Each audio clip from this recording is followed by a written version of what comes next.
Apreciados hermanos, explico la palabra del domingo 23 del tiempo ordinario.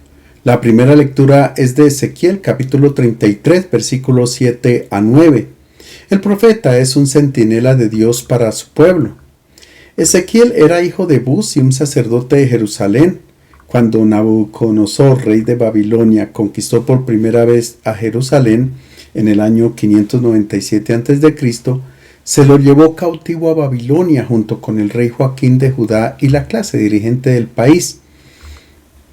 Durante el exilio permaneció en una ciudad de Mesopotamia llamada Tel Aviv, cerca de Nippur en Caldea, a orillas del río Quebar. En la primera fase de su ministerio, hasta el 586 a.C., anuncia que el exilio va a durar mucho tiempo y que una gran cantidad de los que se quedaron en Jerusalén van a hacerles compañía a los que ya están desterrados en Babilonia. Dios es visto como un enemigo que está a punto de castigar a su pueblo con la destrucción de Jerusalén y la deportación de sus ciudadanos a tierra extranjera. La segunda fase del ministerio profético va del 586 al 570 a.C. En esta fase Ezequiel consuela a sus compañeros exiliados. Ellos están en tierra extranjera, privados del templo, del sacerdocio y del culto, y dudan de la bondad y del amor de Dios.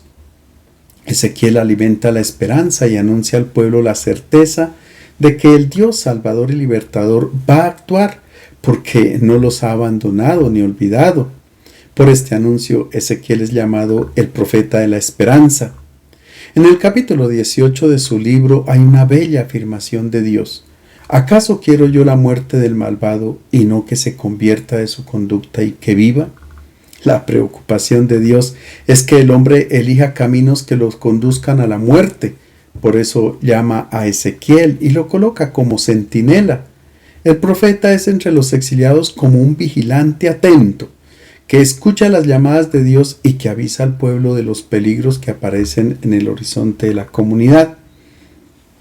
A ti, hijo de hombre, te he puesto de centinela en la casa de Israel. Cuando escuches palabras de mi boca, les darás la alarma de mi parte. Si yo digo al malvado, malvado, eres reo de muerte, y tú no hablas poniendo en guardia al malvado para que cambie de conducta, el malvado morirá por su culpa, pero a ti te pediré cuenta de su sangre. Pero si tú pones en guardia al malvado para que cambie de conducta, y él no cambia de conducta, él morirá por su culpa y tú salvarás la vida. Tanto Isaías como Jeremías, Habacuc y Oseas utilizan la imagen del centinela para definir la misión profética. El centinela es el vigilante atento, que mientras la gente descansa, escruta el horizonte y procura detectar el peligro que amenaza a su ciudad, a los conciudadanos y a los compañeros de armas. Ante el peligro, el centinela tiene la obligación de activar la alarma para que la comunidad despierte y enfrente al enemigo que se acerca. Si el centinela no vigila o si no da la alarma, se convierte en responsable de la catástrofe que sufra el pueblo. De la misma manera sucede al profeta. Dios lo ha puesto para que escrute atentamente el horizonte de la historia y encienda las alarmas cuando la comunidad corra peligro. El profeta es un hombre de Dios, vive en continua comunicación con Él, pero a la vez está atento al mundo que lo rodea. De esta manera puede discernir lo que Dios quiere para su pueblo y para el mundo en general. El profeta tiene una mirada crítica, detecta los problemas y los dramas que vive su pueblo para alertarlo y ofrecerle soluciones desde la perspectiva de Dios.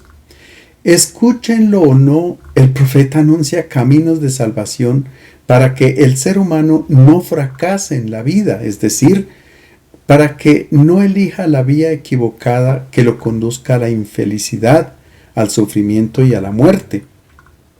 El profeta, como centinela, es en definitiva un signo vivo del amor de Dios por su pueblo, porque Él no quiere la muerte del pecador, sino que se convierta y viva.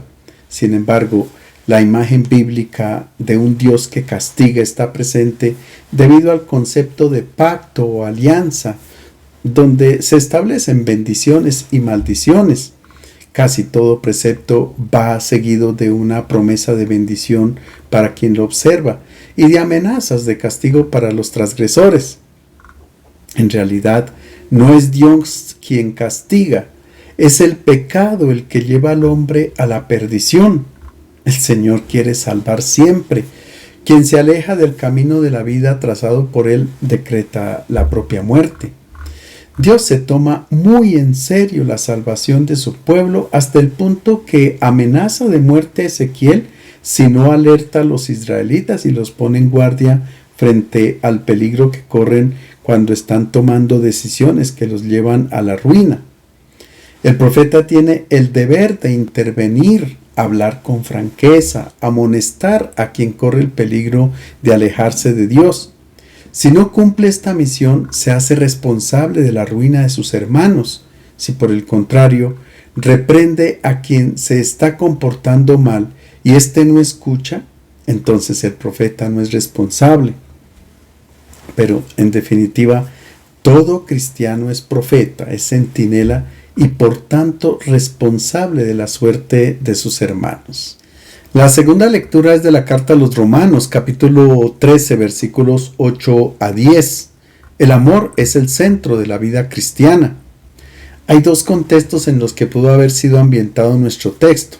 El primero es el de la temática que Pablo trata sobre los deberes del ciudadano para con las autoridades del Estado.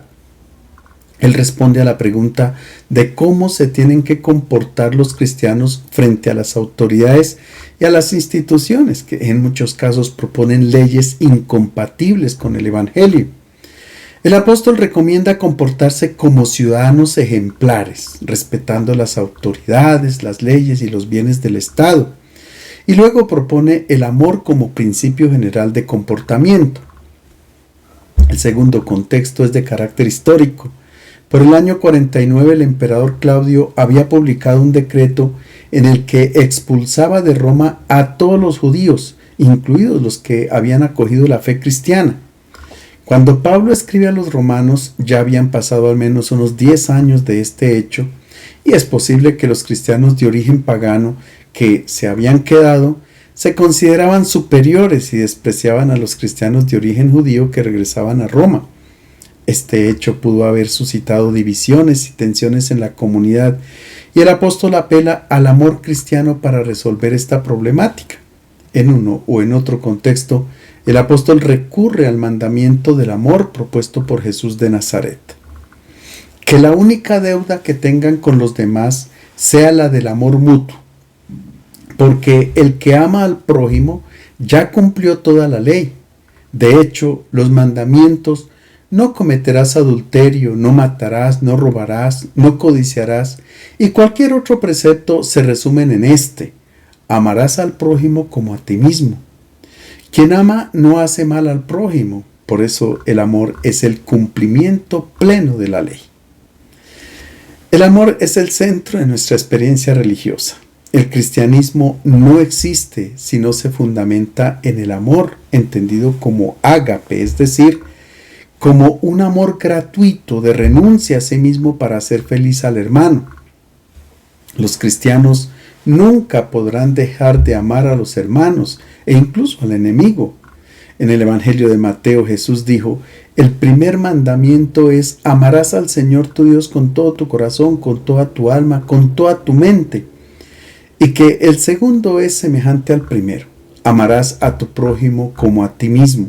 Y concluye diciendo: de estos dos mandamientos penden toda la ley y los profetas. En la misma perspectiva, Pablo dice: ama a tu prójimo como a ti mismo, porque este es el mandamiento que está a la base de toda la ley, y todos los demás preceptos son solamente una explicación de este. En conclusión, quien hace siempre el bien al hermano observa todos los mandamientos. El Evangelio es de San Mateo, capítulo 18, versículos 15 a 20. Jesús ofrece indicaciones para ayudar al hermano que se ha equivocado. En el capítulo 18 encontramos el cuarto discurso de los 5 que trae el Evangelio de Mateo. Se le llama discurso eclesiástico porque trata de la fraternidad que debe caracterizar a los miembros de la comunidad cristiana. Muy probablemente en la comunidad de Mateo había tensiones y problemas de convivencia. Algunos se creían superiores a los demás, otros querían ocupar los primeros puestos, otros con sus actitudes prepotentes escandalizaban a los más débiles y no faltaba quienes maltrataban y ofendían a sus hermanos de comunidad. Y sobre todo, había hermanos que tenían mucha dificultad para perdonar las faltas o los errores de los otros. Es por esto por lo que el evangelista trata varios temas en este capítulo. ¿Quién es el más grande en el reino de los cielos? ¿Cómo evitar los escándalos? ¿Cómo incrementar el amor y favorecer la armonía entre los discípulos? ¿Cuántas veces hay que perdonar? Etcétera. Nuestro texto trata sobre la corrección fraterna, es decir, cómo ayudar al hermano para que abandone la vía equivocada. La clave de interpretación del pasaje aparece en el versículo que precede a nuestro texto. Después de narrar la parábola de la oveja perdida, el texto concluye diciendo: el Padre del cielo no quiere que se pierda ni uno de estos pequeños. Metafóricamente, el Padre del cielo es como una madre que hace hasta lo imposible por ayudar a su hijo que está enfermo. De manera similar se comporta Dios con su hijo que comete pecado. En la primera carta a Timoteo se dice que Dios quiere que todos los hombres sean salvos y vengan al pleno conocimiento de la verdad. Sabemos que al paraíso entramos todos, pero Dios quiere que seamos salvados del abismo que conduce a la muerte hoy, aquí y ahora, para que seamos felices. Ahora bien, si esta es la voluntad de Dios, nuestra tarea es hacer hasta lo imposible por ayudar a recuperar para la vida a quien ha tomado decisiones que lo conducen a la muerte. Veamos cómo inicia el texto. Si tu hermano peca contra ti, ve y corrígelo, tú y él a solas. Si te escucha, has ganado a tu hermano. Aunque es obvio, hay que recordar que el cristianismo es el anuncio de una buena noticia. Y la buena noticia es que Dios nos ama incondicionalmente porque somos sus hijos. Por tanto, si alguien hace de su vida un fracaso, al final Dios lo acogerá en sus brazos. Esta es la buena noticia que nos comunicó Jesús de Nazaret. Sin embargo, no todos comprenden esta buena noticia. Algunos piensan que si es así, entonces ¿de qué vale ser recto y bueno en este mundo si al final Dios acoge de igual modo al justo y al malvado? Se justificaría el pecado. Se piensa que si es así, hay que gozar la vida como sea, sin importar los medios. Lo importante es disfrutar al máximo, incluso recurriendo al pecado. Otros piensan que si pecan, entonces Dios les hará pagar sus faltas en el más allá y así se saldan las cuentas. No, Dios no nos hace pagar nada. Él no agrega un mal a otro mal, no agrega un fracaso a otro fracaso. El que nos hace pagar todo y hasta las últimas consecuencias aquí en este mundo es el pecado, porque nos deshumaniza. Todo pecado, la violencia, el adulterio, la calumnia, el robo, la corrupción, la mentira, no permite que seamos seres humanos.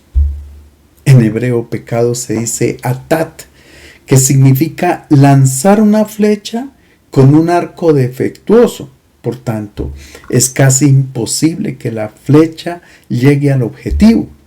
Eso sucede con quien comete pecado. Le apunta a la felicidad, pero se equivoca. Y la señal de que se equivocó en la búsqueda de la felicidad es que hay dolor y se acude a medicinas que solo sirven como analgésicos, pero no eliminan el pecado. El pecado no es nada bueno como se cree. Hace mucho daño a quien lo comete y también sobre quien recaen los errores. Cuando en la Sagrada Escritura se habla de pecado y de perdón, se utilizan generalmente conceptos e imágenes de tipo jurídico y forense. porque con el pecado se suscita una situación de injusticia. Y la pregunta es, ¿cómo restablecer la justicia? La Biblia conoce dos procedimientos para restablecer la justicia afectada por el pecado. El primero es el tribunal. El objetivo es lograr la reconciliación entre las partes implicadas de acuerdo con la sentencia de un juez. Con el juicio en el tribunal se establece una pena proporcional a la injusticia que generó el que cometió el pecado. El principio jurídico es el que establece la ley del talión: ojo por ojo, diente por diente, mano por mano, pie por pie, quemadura por quemadura, herida por herida, golpe por golpe, vida por vida. La ley del talión excluye y evita la venganza privada y establece la justa proporción de la pena de acuerdo con el mal cometido. Si alguien te ha hecho daño de un diente, entonces esa persona tendrá que pagar el mal provocado con una pena proporcional a la de un diente. Tú no le puedes quitar la vida al que te rompe un diente, porque sería totalmente desproporcionado. Pero tampoco se puede hacer lo contrario, que si uno le quita la vida al otro, pague el precio de un diente, porque la vida vale más que un diente.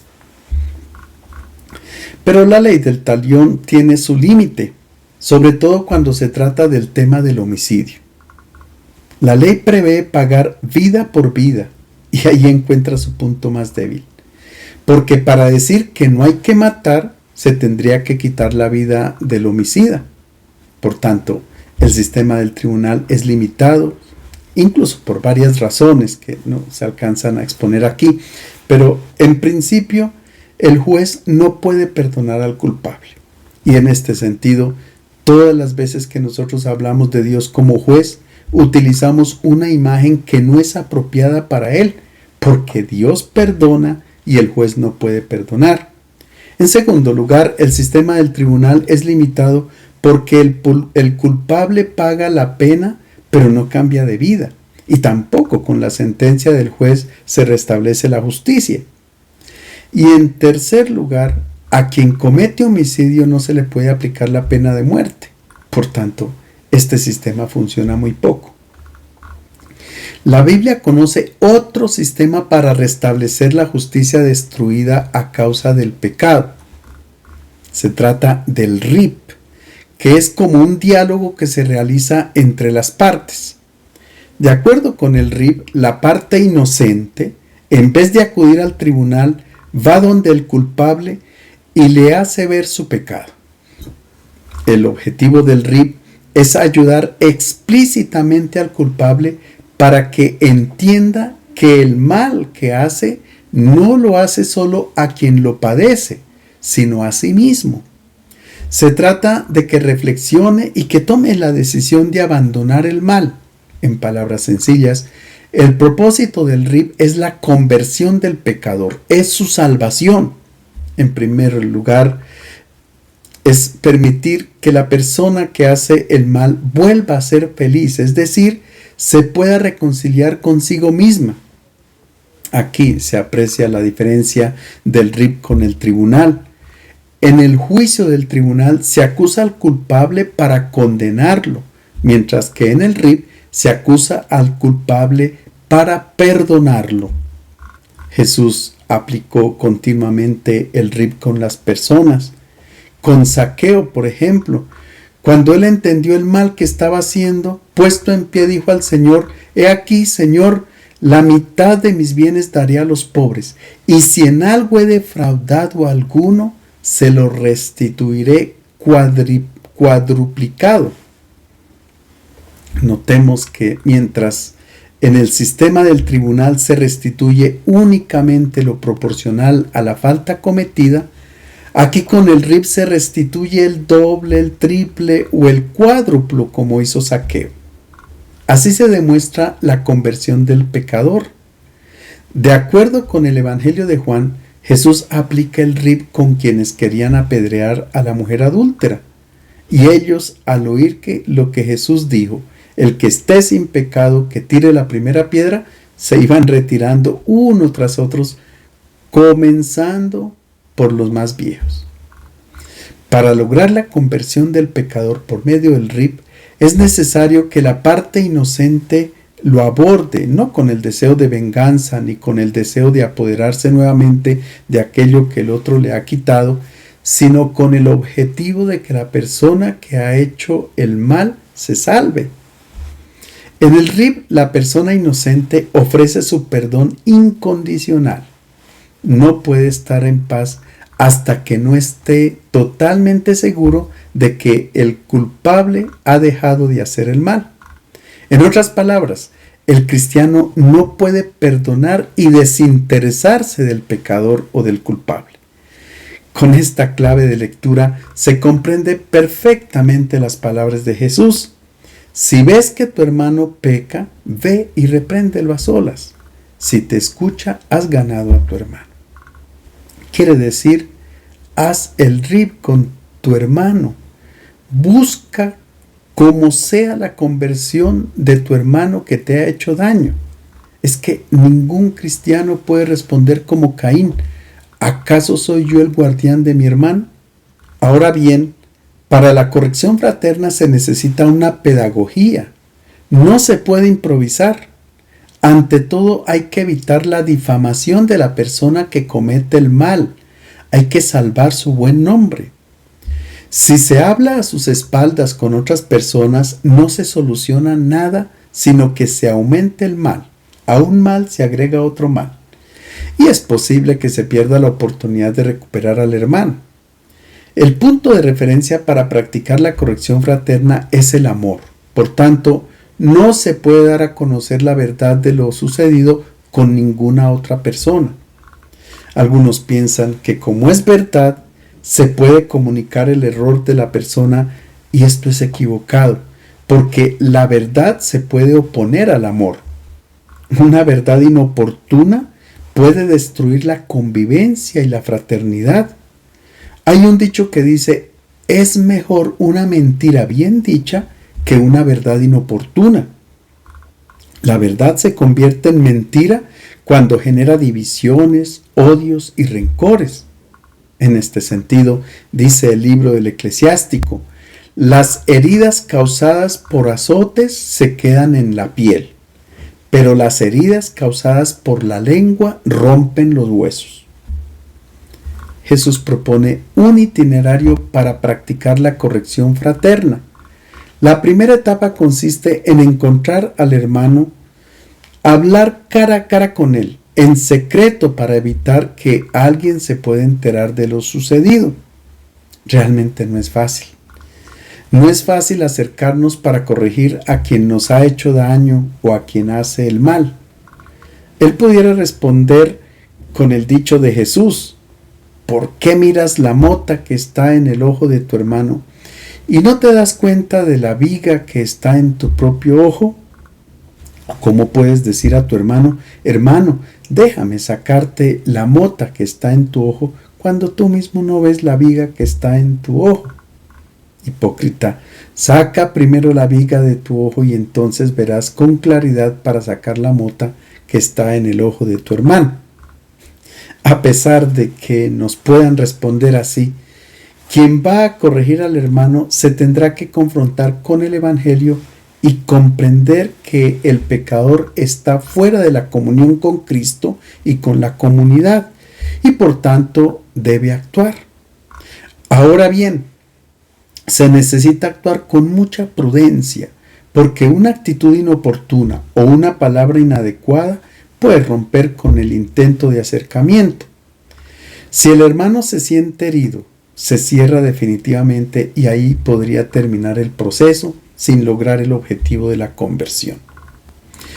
Pero si se logra hacer bien el proceso en la primera etapa y el pecador no hace caso, entonces hay que pasar a la segunda etapa del itinerario. Veamos en qué consiste. Si tu hermano no te hace caso, hazte acompañar de uno o dos para que el asunto se resuelva por 2 o 3 testigos. La segunda etapa consiste en pedir ayuda a uno o dos hermanos de la comunidad que sean sensibles y sabios, porque no hay que olvidar que el objetivo es la conversión del hermano. Los dos o tres que encuentran al hermano tendrán que hacerle sentir que son amigos y que quieren únicamente su bien. Y aún así, si el pecador no hace caso, entonces se pasa a la tercera etapa.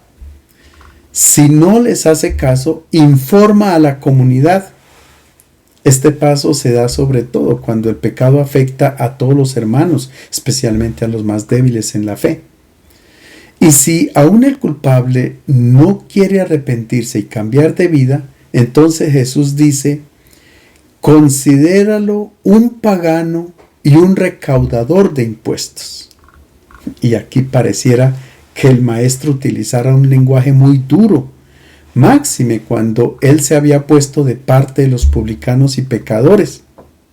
Pareciera también que esta sentencia de Jesús desentona con el contexto de la comunidad de Mateo, compuesta por malos y buenos, justos e injustos.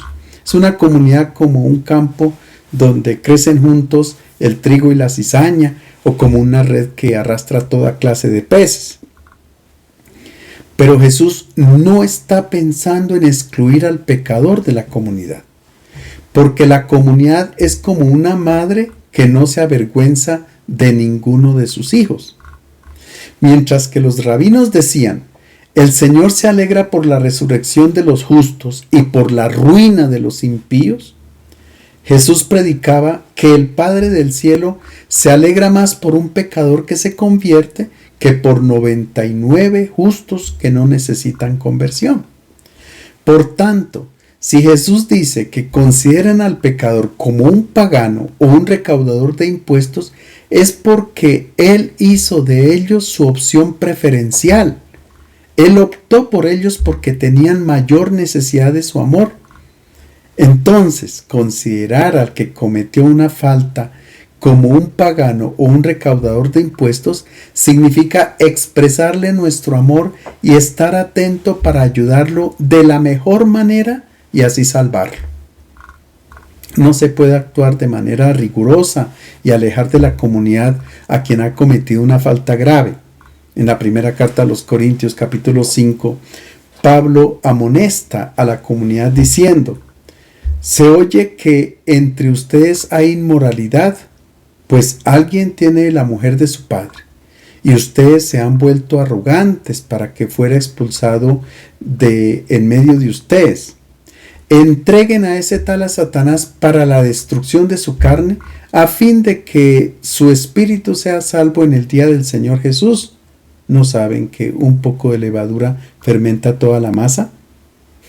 Notemos que la intención de separar al pecador de la comunidad y entregarlo al poder del adversario era positiva. Se esperaba su arrepentimiento y su salvación. También la segunda carta a los tesalonicenses dice: si alguien no obedece nuestra enseñanza en esta carta, señalen al tal y no se junten con él para que se avergüence. Pero no lo traten como a enemigo, sino aconséjenlo como a hermano. Aquí el objetivo no es separar al culpable de una comunidad que se cree perfecta, sino de aplicar como principio el amor. Cuando el pecador tome conciencia de que no está en plena comunión con la comunidad cristiana, experimenta la nostalgia de la fraternidad y siente el deseo y la necesidad de regresar. En otras palabras, la intención es la de iluminar al hermano, ayudarle a caer en la cuenta de su condición y moverlo al cambio de conducta.